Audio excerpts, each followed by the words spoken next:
कि मार्गदर्शन करें मेरी और मेरे जैसी लड़कियों का कि हमें क्या करना चाहिए। ये सबसे निवेदन करते हैं कि हर सुख सुविधा प्राप्त होने पर भी यदि हमारी बुद्धि ठीक नहीं है तो हमारा मन हमसे गलत आचरण कराएगा।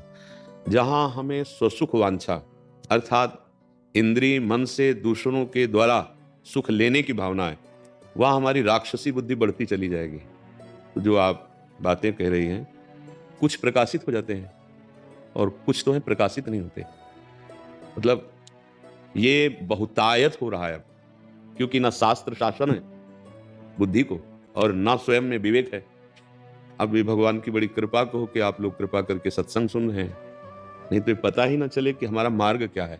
हम नए बच्चे हैं, मोबाइल का जमाना है और कुसंग की बहुतायत है, तो नशा, व्यभिचार, हिंसा ये स्वभाव में बैठती चली जा रही है। तो इसका सुधार तब तक नहीं होगा जब तक हम अध्यात्म को नहीं समझेंगे।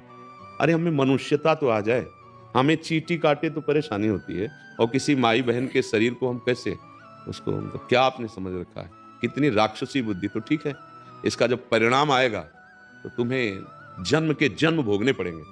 देखो ना, एक गलती हुई 10 मिनट में और जब उसकी सजा हुई तो 20 साल की। ये तो यहाँ भारतीय कानून है। एक और कानून, सबसे बड़ी अदालत, वो है श्री भगवान की।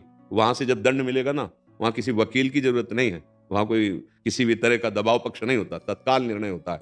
फिर जन्म के जन्म बर्बाद हो जाएंगे। इसीलिए जब कोई माननीय पूजनीय जन आते हैं, या उपदेशक हो या पदाधिकारी जन हो, तो हम यही उनसे विनय करते हैं कि हमारे देश को बचा लो। किसी और से डर नहीं हमें, हमें डर है अपने विचारों से। आज हमारे विचार हमको नष्ट करते जा रहे हैं, हमारे विचार दूषित होते चले जा रहे हैं। अपनी बहन है तो किस भाव से आप देखते हैं, फिर आप दूसरी बहन को किस भाव से देखते हैं? उसको आप बहन भाव से नहीं दे सकते। आप किस भाव से देख रहे हैं? अपनी बहन को कोई बुरी नजर से देखे आपको कैसा लगेगा? वही नजर आप दूसरी तरफ कह रहे, आत्मना प्रतिकूलानि परेशान न समाचरे। बिल्कुल, हमारा जो आंतरिक चिंतन है, कई बार हम कह चुके हैं कि बस इसी बात से दुखी होता है कि हमारी जो नई पीढ़ी है वो मनुष्यता से गिरती चली जा रही है। जिसे राक्षसी भाव कहते हैं ना, वो भाव आता चला जा रहा है। नशा करना, बार उन बातों को क्या कहें, आप लोग खुद देखिए ये क्या चल रहा है। 4 दिन एक बच्चे से, एक बच्ची से प्यार, इसके बाद ब्रेकअप, फिर दूसरे बच्चे से प्यार, अगर कोई जरा सी बात प्रतिकूल आती है तो एक दूसरे के मिटा देने की बात। ये प्यार है?